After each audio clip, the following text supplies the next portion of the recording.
Wizards are the poster boys of D&D in general. For the whole game. If you're a gamer of culture with a bone to pick and need to prove to everyone that you, out of all of your play pretend friends, have the wrinkliest brain at the table, Wizard is the class to turn towards. They are a darling of the game, they are a darling of the designers, they get the most spells, and they are really hard to play.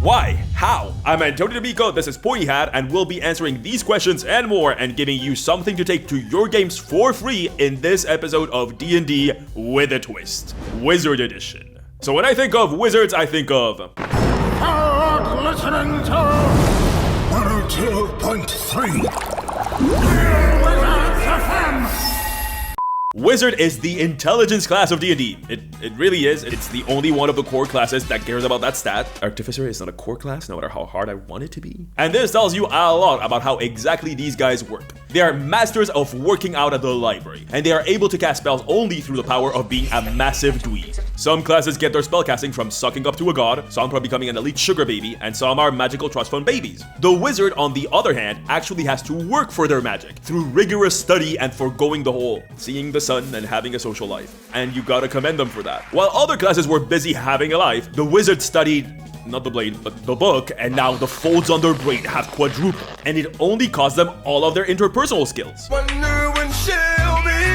To reward them for their good grades, wizards have the largest spell list out of any class, being able to cast basically anything but healing spells, since the 30 subclasses still stuck in Unearthed Arcana limbo, and that was barely a healing wizard anyway. This makes wizards extremely versatile casters, allowing them to focus on debuffing, crowd control, buffing allies, or fireball, damage. Basically anything but healing or tanking, a wizard can accomplish it, and their abilities are geared towards that, so why don't we take a look at those?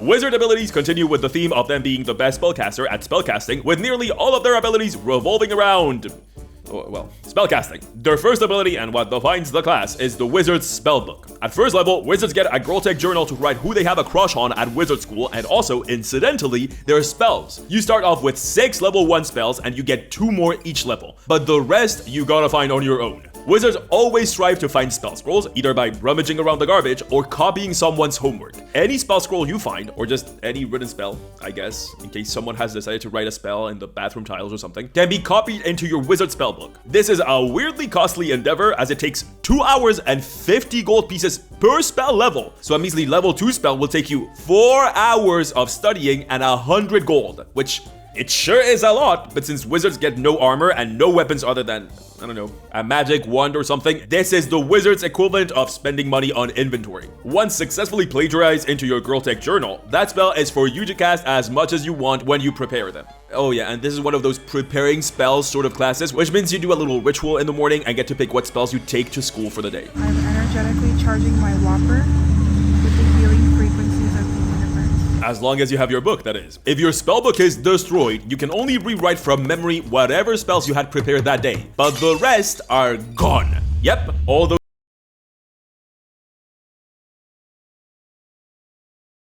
Real talk, if a DM pulls this on you, you are allowed to sue them for damages or something, because what the is wrong with them? But the rules are there, so I guess this is legal. I bet it's really fun to play at your table. The ability to write any spell into your spellbook along with their naturally girthy spell list, it's what makes the wizard so powerful. It's a shame, however, that this is so dependent on the DM giving you enough spell scrolls to add to your book. Oh well. Moving on, we have ritual casting. Ritual casting is pretty standard feature for a bunch of spellcasters, but not for warlocks. Oh, warlock. Ritual casting allows you to do some magic self-care and take 10 minutes to cast a spell that can be cast as a ritual without using a spell slot. Honestly, my favorite spellcasting feature and what makes it worth it to take non-combat spells at all. Catch me catching some Z's and looking like a Beatrix Potter rabbit in a tiny hut. My favorite spell in the game, by the way. Next up, Arcane Recovery. Yet another spellcasting related ability. Told you their whole kit was around this. Through the mystical arcane power of being snug as a bug in the rug, you recover spell slots. Once a day, and after a short rest, you get a bunch of spell slots back. This involves way too much math for me to like it. The combined level of your spells... No. The spell slots you can have, combined level... Yeah, a combined level that is half of your wizard level. Okay, enough, whatever. You get spell slots back once a day for a short rest. You get it, moving on. Okay, where are we? Level 3? Still? No, we gotta go. Lightning round. Cantrip formulas. You can replace a cantrip you know with another wizard cantrip. Extremely situational, but it's nice to have the option. Ability score improvement. Guess. Spell Mastery. You choose a first and second level spell and you can just cast those without spending a spell slot. That's right, those are basically cantrips now. Neat. Do you see why wizards don't get healing spells yet? That would be Healing Word or Cure Wounds for free. No way. And finally, signature spells. As a class capstone, you pick 2 third-level spells and these become your signature spells. You always have these prepared and they don't count against the number of spells you can prepare. And once a day, you can cast each of them without using one of your precious spell slots. We know which one y'all are picking. And those are all the wizard's abilities. A respectable number for our resident nerds. Good for them. As you can see, every single one of these is about spellcasting. I want to stress that this is not normal with spellcasting classes. The others give you other abilities that have nothing to do with your spellcasting, like Channel Divinity or Pact Boon or Wild Shape or, I don't know, whatever sorcerers do. But wizards, they are committed to the whole magical bit, probably because they are the ones that work for it. Along with bards, but we're ignoring that. And this special interest in magic continues as a through line in the wizard subclass options. Let's take a look at those to find out what the hell is going on with the Four Eyes community. Wizard subclasses are called arcane traditions, which sounds suitably academic. These are, for the most part, a wizard's major, what they decide to study specifically, their expertise, what they write their PhD on, what they won't shut up at parties about. The basic ones are ones that are based on the schools of magic. That's the thing that the DM struggles to tell you when you use detect magic. There's one for each school, and we don't have time to go through them all, so why don't we go deeper into my favorite one. The School of Divination is, as I said, the wizard subclass based on the study of one specific school of magic, the School of TikTok Tarot Mediums. My beautiful lovelies, what a stunning message from the spirits today. Someone's getting a rose toy. Through the power of major arcana and making up, divination wizards can see the tapestry of the future and decipher its threats to know what will come to pass before it does. They also allow you to be the DM. Can you see why it's my favorite? It's my favorite wizard subclass, so I'll try to be objective and hopelessly fail at it. Let's go. They are called diviners, which is up there with enchanter and evoker for nouns cooler than wizard. I mean, what's the competition? Abjurer? And to me, they're the type of wizard that makes the most sense. In a world where people can reliably see into the future if they get their PhD in it, who would not go for that as a wizard? In many of my worlds for my campaigns, each nation has a court diviner to counsel the ruler. And I don't know, I think it's so sick. Anyway, remaining impartial. Abilities now. Divination is not just strong thematically and visually because it lets you do the whole astral map aesthetic.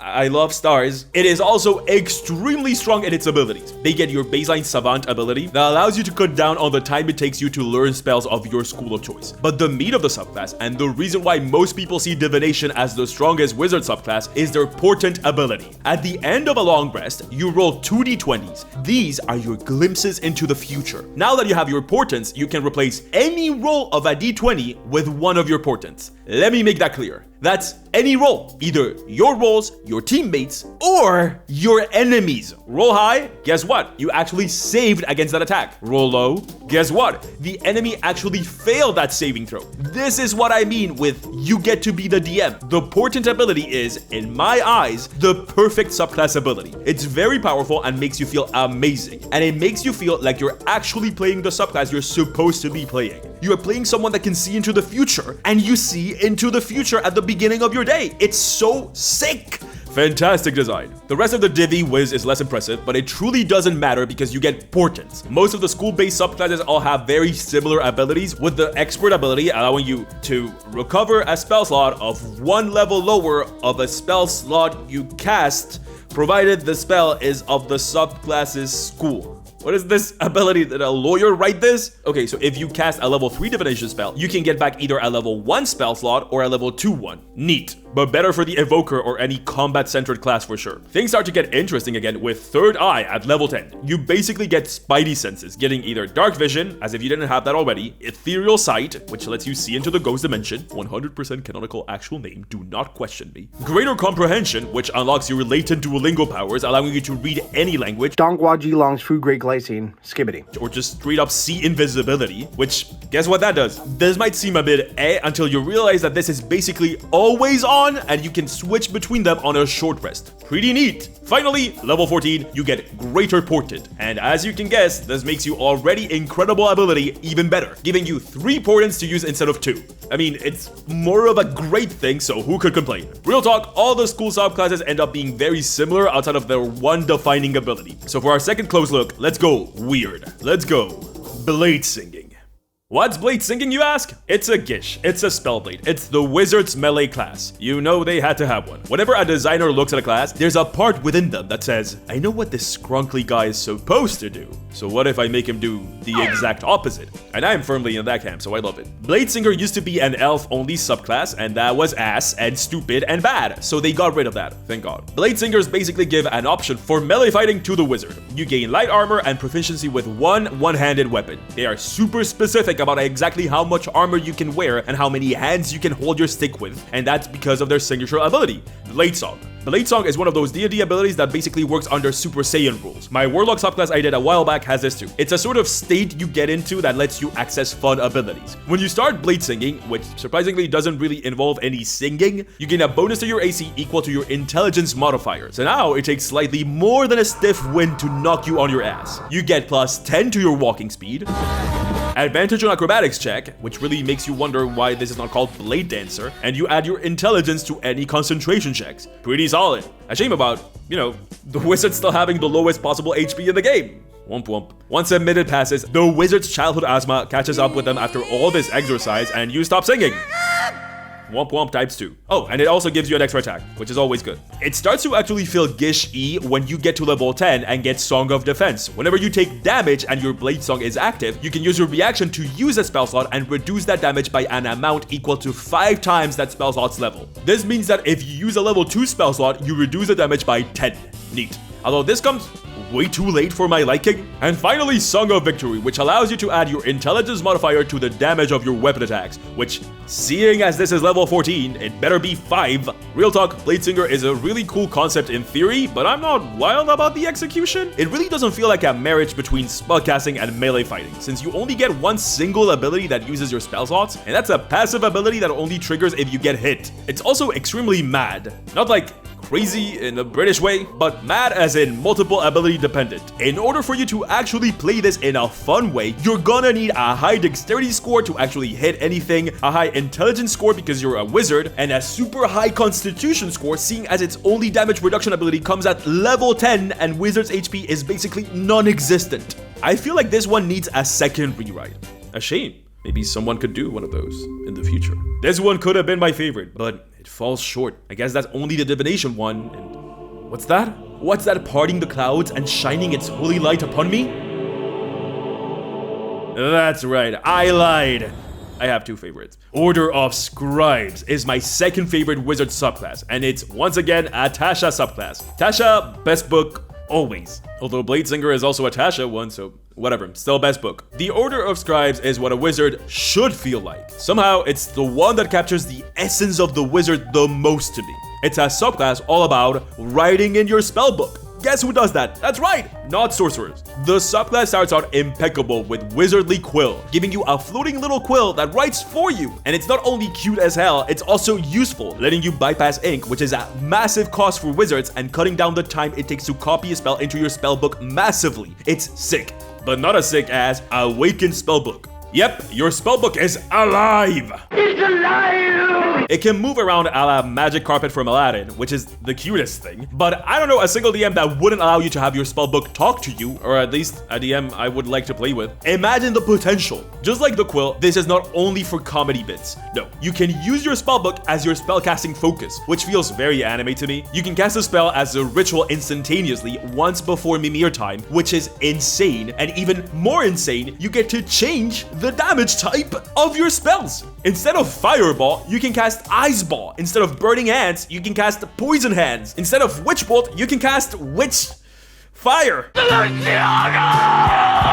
This is, honestly, just as cool as Portents, and such a fantastic way to flavor your spells or get around resistances. It's amazing. And it's not even close to being the last of the cool abilities. Manifest Mind allows you to basically make a familiar kind of thing. It can look like a ghostly copy of your spellbook, or a scholar from the past. Avatar style, this thing has dark vision, because everything in D&D has dark vision, and you can see telepathically through it. And more importantly, you can cast through it. You don't have to get close to cast touch spells anymore. Oh, and did I mention this thing can fly? This thing is broken. I love it. Master Scrivener allows you to be Wizard Batman, giving you the ability to prepare a spell scroll with a spell you know ahead of time, prep time at all. You can then use the spell once without consuming a spell slot, and it's cast at one level higher than normal. Neat.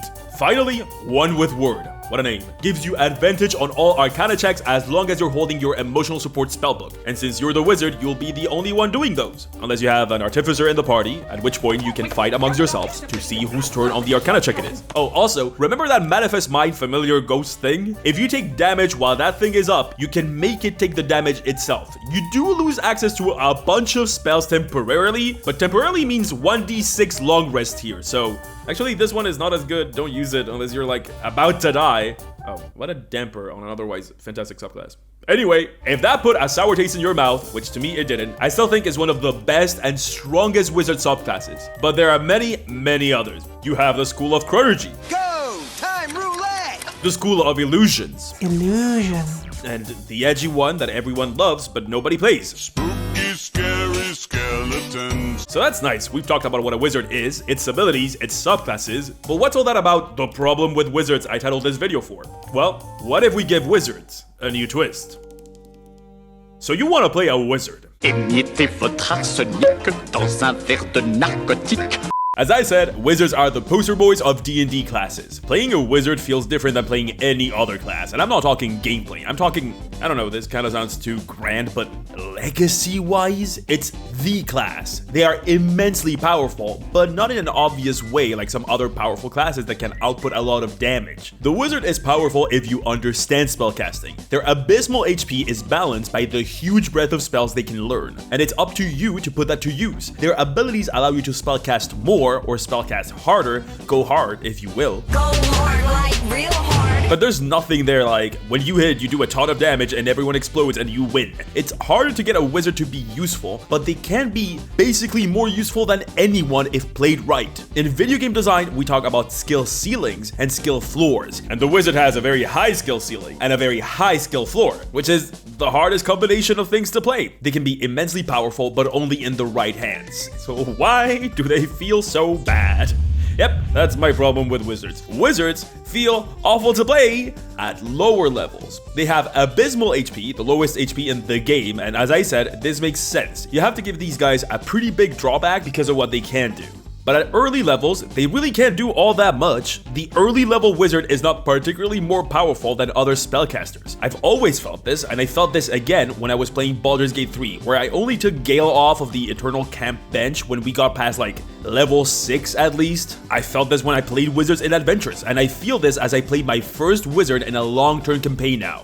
I'm playing Witchlight, nobody's surprised by that. It has a circus and fate bull in it. It was made for me. The only way it would have been more made for me is if it had train, cowboys, and pirates. And maybe it does, who knows. Anyway, as a matter of fact, the early level wizard can feel worse because they have no other abilities other than spellcasting to rely on. Bards can swing a rapier, sorcerers can do some fun meta magic stuff, warlocks can Eldritch Blast for the 17th turn in a row. But wizards, it's just spellcasting. Now, you might say, well, that's why you get extra spells to add to your book. And here's the thing, that's true, technically. You do get extra spells as a wizard to add to your book, if your GM gives them to you. But most of the time, they don't. You don't get spells every session or every few sessions. Even I, as a baby DM, have done a bad job at DMing a wizard because I treated spell scrolls like I treated loot. Because the book wants you to treat them as such, so you hide them in dungeons. And the wizard ends with what? 1 new spell per level? 2? Maybe at most? Not fantastic. And this, once again, through no fault of the wizard at all. The wizard can be playing a wizard amazingly, but if the DM does not have a spell scroll vending machine on hand, the wizard ends with way less tools in their tool belt. Now you might say, okay, I'll just give more spells to the wizard. Well, about that. Wizard spells are expensive. Like really expensive to put in your book. This is, at the same time, genius design because it gives a class that basically cares a negative amount about equipment something to spend money on, but, yet again, it makes the early game awful. Because if your DM is stingy with money, which is not a bad DM quality by the way, some DMs want to run games where money is a concern, that means that even if your DM gives you a bunch of spell scrolls, their prohibitive cost means you might not be able to transcribe them into your book at all. Insufficient funds. Suddenly, that throwaway Order of Scribes subclass ability sounds way more useful, doesn't it? This problem is way less of an issue at higher levels as the D&D economy continues to break down more and more and you are swimming in cash, but guess when this is an issue? At lower levels, when wizards are already struggling. And so we find ourselves with a class that is at the same time extremely powerful, but also extremely weak at lower levels, and most importantly, through no fault of the player. That's rough. That's a pretty hard problem to solve. It seems inherent to the class design and all. It's surely hard to do. Human familiar. Wizard subclass. Now.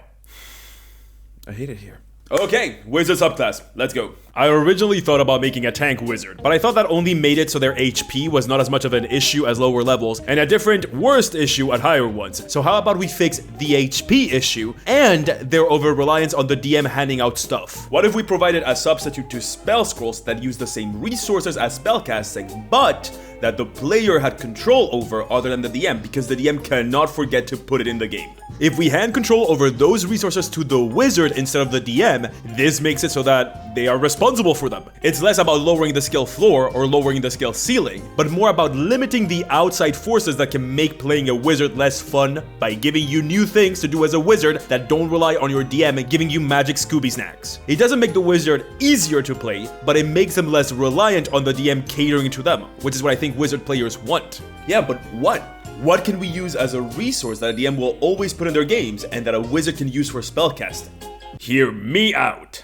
Monsters. I bet many of you in the audience are Final Fantasy fans. Final Fantasy has classes too, although they call them jobs to be more depressing, and you can map them out pretty easily to D&D classes too. Most of them were just D&D ripoffs when they started. Isn't that right, FF1? White mages are clerics but worse, bards are red mages, rogues are thieves, or ninjas if you're in a particularly weeby title. Fighters are fighters, and wizards are black mages and like 7 others. A wizard can be a Final Fantasy evoker, which is different from a D&D evoker. Actually, the D&D evoker in Final Fantasy would be the conjurer, which is another Final Fantasy job, except in the tactics spin-off that's an illusionist, and in Final Fantasy XIV it's not a job, it's a class, which is different from a job. Okay, I'm losing the non-weebs. Point is, the wizard class and its subclasses can embody plenty of Final Fantasy spellcasty abracadabra hocus pocusy classes. Do you know which one they can't embody though? Blue mages. The blue mage in Final Fantasy is a mage that learns their spells from monsters. They can use their magic to reproduce the abilities of monsters. Now, you don't need to be a Final Fantasy fan to see how cool as hell that is. And wouldn't you know, DMs always throw monsters at players. What if your wizard could learn spells from monsters? But we're not just gonna steal the flavor here. The flavor of Blue Mage is extremely poorly defined and changes every game, so let's not do that. No, we're gonna make our own. What could a magic user that casts with intelligence and learns their magic rather than it being gifted to them, but in a less structured academic way than the wizard, could possibly be? Hear me out again, witches. Isn't it insane that we don't have witches in D&D? I mean, we got hags, and if you're a real one, an OG, you know I made a video about them ages ago. My second video ever, don't watch it, it's ancient. It sounded like I recorded it at 3 a.m. trying to not wake my parents up, and I haven't lived at my parents' place since I was 17, so I don't know why I did that. Anyway, you can't play a hag, and even if you could, what if you're a boy? Well, I'm extremely happy to tell you that witch used to be a gender-neutral term, and many a man has had the pleasure of being burned at the stake for being a witch. So not just the femoids, but the manoids and the themoids of the world can be witches too. We are perfectly in the clear. And doesn't a witch perfectly track with what we're trying to accomplish here? They feel like they should slot themselves in the wizard category, but you can definitely see a witch learning their spells from monsters, whereas a stuffy academic wizard, less so. They're like field study wizards. It's sick. So how about we come up with a story for this little imaginary subclass we've been cooking? Candela always loved magic, but hated learning it. Her parents were by no means rich, but saw her interest in magic as a viable career opportunity for her, so they worked hard to send her to Miss Valletta's School for Girls, the best wizarding school in the county. Not the country, that's St. Anna's. That one is too expensive, they couldn't afford it. Unfortunately, as Candela would find out soon enough, casting magic and studying it were two very different things. Candela excelled at the practical side of wizardry, the actual process of manipulating the weave of magic, but severely struggled with the academic side of things. Sitting down for hours on end concentrating on a task she did not find particularly interesting was just impossible for her, and despite her best efforts, her grades reflected this inability. Candela saw in front of her what would soon become her grim reality, flunking out of the school her parents had spent money they did not have to give Candela the future she wanted, and she was about to disappoint them, and there was nothing she could do to change it. She would languish in the study halls, fruitlessly trying to muster the necessary concentration to study the mathematical, abjurational, and necromantic formulas to no avail. She started to become a sort of ghost of the school, idly wandering the grounds, rereading the same sentence over and over again, trying to get it in her brain. And it was in one of these walks around the grounds that someone took notice. The groundskeeper, an old woman by the name of Olivina, saw something nobody else saw in Candela. Potential. Olivina was the groundskeeper at Miss Valletta's School for Girls. The youngest students were terrified of her because the older students would spread all sorts of rumors about Olivina, that she was once a teacher but got demoted after a student died in her class, that she was the daughter of a hag and a troll, that she was a witch, an arcanist that blends the study of wizardry with an older magic based on instinct, feeling, and the manipulation of spiritual energies. And at least this last one was true. Olivina was a witch, and she saw in Candela a worthy apprentice. She took the child under her wing and showed her that her parents were not wrong in seeing potential in her instinctual interest in magic. It just had to be channeled differently. Olivina and Candela would meet at night in the groundskeeper's cottage, and then the lessons would begin. Together, they fought monsters, and Olivina taught her new apprentice the art of witchcraft, the power to bend the spirits and learn from them spells and abilities that other wizards can only hope to achieve. Candela's grades were just as bad, however, despite all the magical learning she had been doing under the tutelage of Olivina, and at the end of the school year, she was unceremoniously expelled from Miss Valletta's School for Girls. But by then, she had other plans. One can graduate from the school in two ways, by studying there or by passing the homologation exam. If one is good enough a wizard, they can prove so and get a degree from the prestigious school. Instead of following traditional schooling, Candela decided to make her parents proud and graduate school like they wanted her to, but in her own way. Olivina agreed and set Candela on her journey to become a full-fledged witch. Olivina handed her apprentice a heavy book bound in magic, a grimoire. Candela was to join a party of adventurers and fill this grimoire with all the spirits she would encounter in her journey. All the pages of the grimoire were blank except for one, the very last one, a page much older than the rest, written in a script she could not translate. The only word she could recognize in the entire text was hag. Once Candela had filled her grimoire with spirits, she would be considered a real witch, and she'll be ready to take Miss Valletta's School for Girls' final homologation exam, and finally become not just a wizard, and not just a witch, but both. A true expert of the arcane. Sounds cool, huh? Well, okay, I'm dropping the stick, because not only is the Witch Wizard subclass in the description of this very video, no, 12 witch subclasses are. Yes, you heard that right. One witch subclass for every core class, and much, much more, because my book is in the description. Yep, I have a book. I have more than one, but we're talking about the witch one today. My book that I wrote and I made before I was ever a YouTuber. I have been doing this for like 2 years, I think. It's been no time. Is in the description of this very video, and you can buy it. Now, there's 2 additions to this book. Familiar, show them off.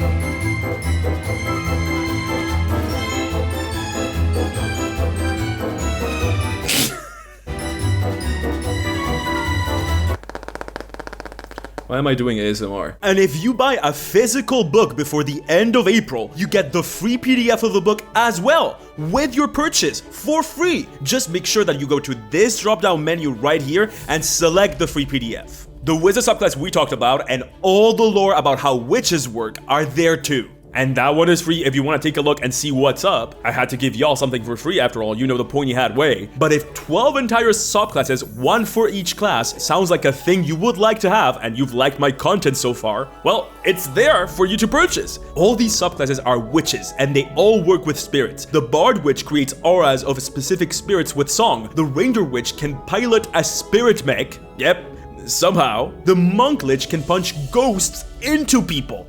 I'm sorry for gushing, but I truly love them all. I guess because I wrote them. You also get how to put witches in your game, and hear me out, let me cook. 3 entire adventures. 3 of them. Several session-long adventures for a bunch of different levels, and they all feature witches. So if you've liked my free Feywild adventure, well, there's more where that came from, and like so many more things. The standard book will start shipping by the end of the month, but if you want the deluxe cover, which is honestly my favorite thing I've ever drawn in my life, that will start shipping by the end of May at the latest, as I want the original backers to this Kickstarter to receive theirs first. If you do buy any of the 2, just remember to click the option for the free PDF of the book with your purchase. Remember, this free PDF thing only lasts until the end of April. But yeah, finally, I get to talk to y'all about this. It would mean the world to me if you went there and checked it out. But what if witches aren't enough for you? Well, if you like spellcasters but not necessarily wizards and you're still craving a subclass, here's my video on warlocks. Although the witch warlock in the book is so sick. And if warlocks and wizards are not your thing, how about the very first video on the channel? Bards. Or wait until the next and last class video. Mwah!